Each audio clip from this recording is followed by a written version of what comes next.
queridos, a paz do Senhor Jesus. Quero neste momento trazer uma palavra de Deus ao seu coração, ao seu entendimento, o quanto Deus ele tem sido maravilhoso e zeloso para com seu povo, para com seus filhos, com aqueles que realmente têm se mantido fiel na presença de Deus.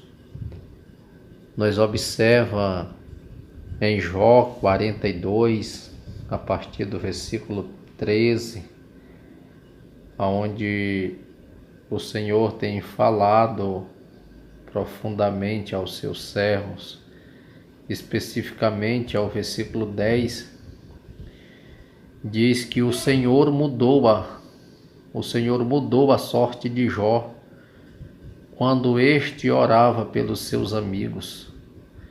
O Senhor deu-lhe o dobro de tudo o que antes possuía. É importante nós recordarmos um pouco. A Bíblia nos mostra nos capítulos primeiros, no capítulo 1 e os versículos deste capítulo, onde o Senhor faz menção, dá testemunho acerca de Jó, quando o Senhor diz que ele era íntegro, justo, fiel e temente a Deus e que se desviava do mal. A gente observa que o próprio Satanás, ele falando que Jó só tinha aquelas características porque ele era rico, porque ele tinha posse, ele tinha bens. E nós observamos que o Senhor, ele permitiu que Satanás tocasse nos bens de Jó, tocasse nos seus filhos e até mesmo tocando-lhe na sua saúde. E que a ordem de Deus é que ele não tirasse-lhe a vida. A gente observa que tudo o que aconteceu foi sobre uma permissão de Deus. Deus ordenou que tirasse tudo, permitiu que tirasse tudo, mas não tirasse-lhe a vida. E a gente vai olhar nesses 42 versículos deste livro, a gente vai observar que o estágio da vida do homem como Jó, o seu sofrimento, o abandono dos seus amigos, o próprio Jó, ele declara que ele sentia a falta daqueles que lhe cercavam a mesa. Jó chegou a um estágio da sua vida que ele desejou até mesmo morrer. Nasceu tumores até na sua boca. Então, para um ser humano, na sua condição, ele chega ao desespero. Ele chega a um momento de tanto sofrimento que a morte seria um alívio. Mas a gente observa que mesmo envolvido em toda essas situações, a gente observa que Jó ele se manteve íntegro a Deus.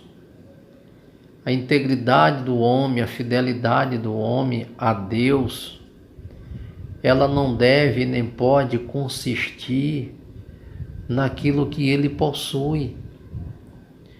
Mas a nossa fidelidade a Deus, a nossa integridade para com o nosso Deus, a nossa vida como cristão, como pessoa, uma vida separada, o nosso servir a Deus, ele nunca pode ser baseado naquilo que nós temos, mas a nossa vida de serviço a Deus tem que ser por aquilo que Deus é nas nossas vidas. A nossa gratidão a Deus é ela que tem que permear no nosso coração.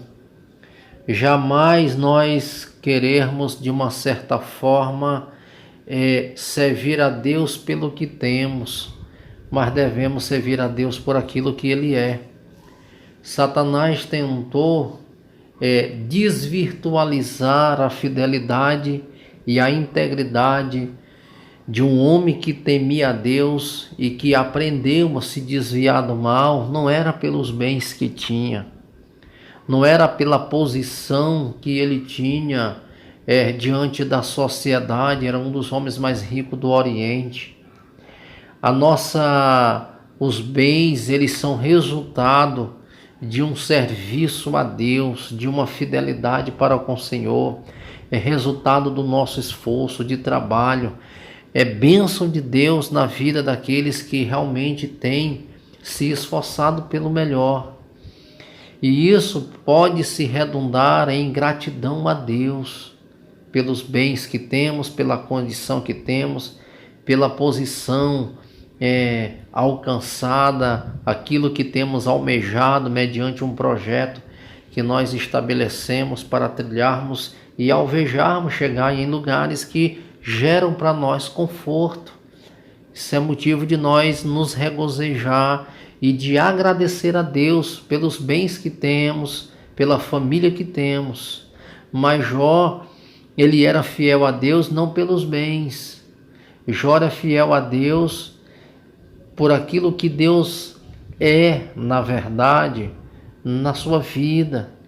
É importante que Jó era uma pessoa temente a Deus, que constantemente Jó estava oferecendo sacrifício a Deus pelos seus filhos, por aquilo que eles poderiam ter pecado, ter cometido algum tipo de erros diante do Senhor, e ele tinha esse cuidado de estar constantemente oferecendo sacrifício pelos seus filhos a Deus, apresentando eles nos seus sacrifícios, apresentando eles com certeza nas suas orações.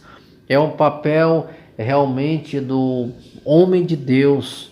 É por isso que ele tinha essas características. E a gente observa todo este sofrimento. Ele não permitiu que Jó perdesse a visão que ele tinha do Senhor, o temor que ele tinha por Deus, a reverência que ele tinha pelo Senhor. Ele estava ali em um monturo, todo enfermos, com chagas, com saudade dos filhos, daqueles que lhe cercavam a mesa, com tumores. Estava ali, o único companheiro que tinha eram as moscas, mas ele não perdeu a visão e o temor de Deus. E mesmo os amigos indo visitá-lo em determinado tempo e achando que aquela situação era por causa de algum pecado, mas Jó, ele se manteve íntegro na presença de Deus, firme naquilo que ele acreditava. E isso é importante. As situações às quais sobreveio às nossas vidas, vida de pessoas que estão me ouvindo, estão em situações deploráveis, situações até mesmo de enfermidade, abandono de famílias, percas de famílias. Estas coisas não é para nos afastar de Deus. Estas coisas elas acontecem na vida do ser humano, mas ele tem que buscar em Deus um fortalecimento para o seu espírito, para a sua alma. Deus, ele é o refrigério da nossa alma. Deus, mesmo em tempos difíceis, ele nos dá paz, ele vai nos dar tranquilidade. Muitos estão no leito dos hospitais, até mesmo desenganados pelos médicos, mas a confiança deles em Deus jamais serão ofuscadas, jamais serão ofuscadas da vida destas pessoas. Jamais eles passarão por um momento de frustração, mas eles passarão confiante. Se é para uma restauração, eles estão confiando na restauração. Se é para que, porventura, a pessoa vir a óbito, seja para a glória de Deus. Eles partem alegres, porque eles partem confiantes em Deus. E o que permeia na nossa mente é que Deus ele está realizando o seu propósito. O propósito de Deus ele não apenas se cumpre na vida, na restauração, até mesmo quando Deus ele nos leva para perto dele, é um propósito de Deus também que está se realizando, se concretizando. Choramos a perca, choramos a saudade, isso é inevitável, somos seres humanos, mas é um propósito de Deus. Deus ele se encarrega de confortar.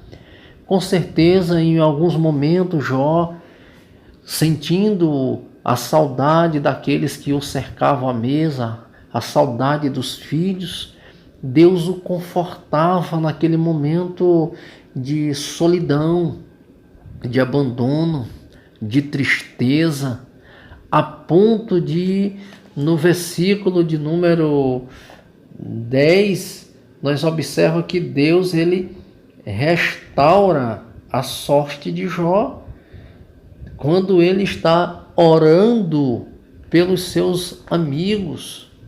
É importante que a oração, em primeiro lugar, ela beneficia não aquele que está recebendo a oração, mas a oração ela tem o poder de beneficiar, em primeiro lugar, aquele que ora. É importante que o texto ele faz menção que Deus ele restaurou a sorte de Jó quando ele estava orando pelos seus amigos. A oração, em primeiro lugar, a bênção ela chega para um intercessor, aquele que se dispõe a orar, aquele que se dispõe a se colocar na brecha, como está escrito em Ezequiel 22, aquele que intercede pelo povo. Então, o intercessor, ele é um privilegiado porque, em primeiro lugar, ele se colocou na disposição. Ele se colocou à disposição de Deus para interceder por alguém, para orar por alguém, para apresentar alguém. E é importante quando Jó ele se dispôs a orar pelos seus amigos, Deus restaurou a sorte de Jó. Deus entrou com providência em relação ao seu servo, trazendo-lhe restauração, trazendo mudança. Deus mudou o cativeiro de Jó quando ele se dispôs a se levantar, não aceitar aquele estado deplorável de miséria, de abandono. Nós como cristãos nós não podemos nos conformar com situações que nos levam ao desprezo dos outros, que nos leva a situações de abandono. Temos que reagir. A Bíblia nos mostra de uma mulher que 12 anos ela sofria com hemorragia, gastou tudo que tinha, mas aquela mulher, quando ouviu falar de Jesus, ela buscou no seu próprio corpo marcado pela doença e pelo tempo, já cansado, mas ela encontrou forças e se levantou. E ela diz: se tão somente eu tocar na orlas das suas vestes, eu serei curada. O desejo de se levantar, o desejo da cura, aquilo que nos impulsiona a Deus, é a vontade, é a fé que nos move. Nós vamos nos levantar, nós vamos encontrar forças no nosso corpo já cansado, mas vamos nos fortalecer em Deus. E a convicção que nós depositaremos no Senhor, se tão somente eu tocar na orla das vestes dele, do Senhor, eu serei curada. E aquela mulher saiu em busca do milagre. Você que me ouve, aonde você estiver, o Senhor está te ouvindo. O Senhor tem uma palavra de vitória para a sua vida. Reúna as poucas forças que tem.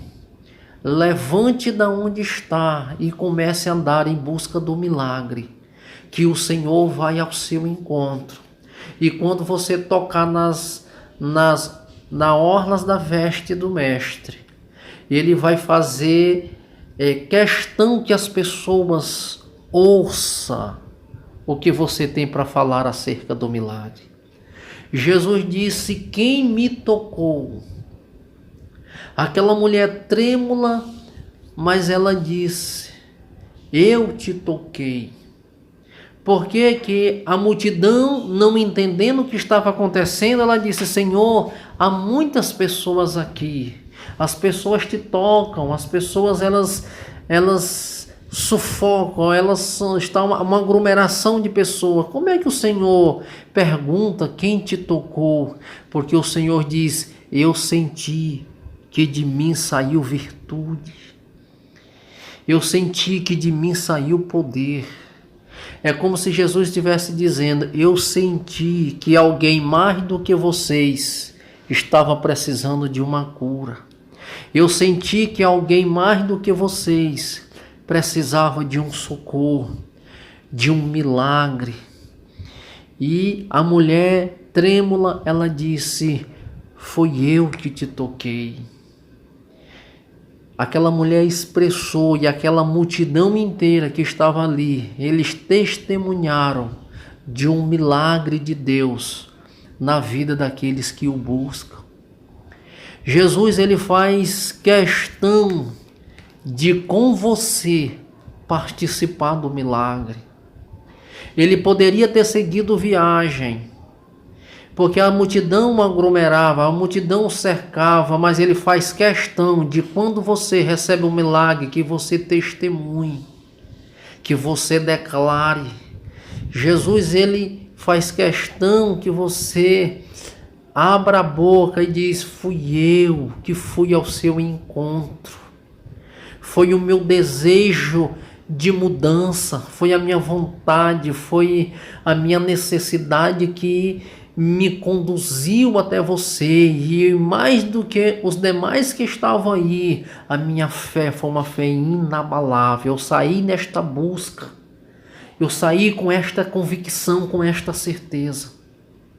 É por isso que a palavra de Deus nos diz que tudo é possível ao que crê. Jó estava nesta situação, mas quando ele tirou a visão da situação e se dispôs a orar pelos amigos, Deus restaurou a sorte de Jó. Deus não quer que você fique olhando simplesmente para o fracasso. Deus, ele não quer que simplesmente você fique olhando para aqueles que lançam palavras que machucam e que impedem o crescimento, mas que você olhe para o milagre de Deus. Porque quando você olha para o milagre acontece. Quando você muda o foco da visão, Deus, ele está dizendo: você está olhando para o lugar certo. É por isso que o escritor aos Hebreus, ele diz que nós temos que olhar firmemente para o alvo, para o autor e consumador da nossa fé, que é Cristo Jesus. Se nós não perdermos o foco, nós vamos tomar posse do milagre. E Jó faz uma das declarações mais lindas da palavra de Deus, que ele diz que o seu Redentor vive e por fim se levantará sobre a terra. Eu sei que o meu Redentor vive e por fim se levantará sobre a terra. Jó diz que conhecia Deus só de ouvir falar, mas ele diz: hoje os meus olhos te contemplam, hoje os meus olhos te veem. É como se Jó estivesse dizendo: eu servia um Deus porque alguém falou de Deus para mim, mas hoje eu sirvo Deus de experiências com Ele. Eu sirvo um Deus que eu sou resultado da operação de Deus em mim.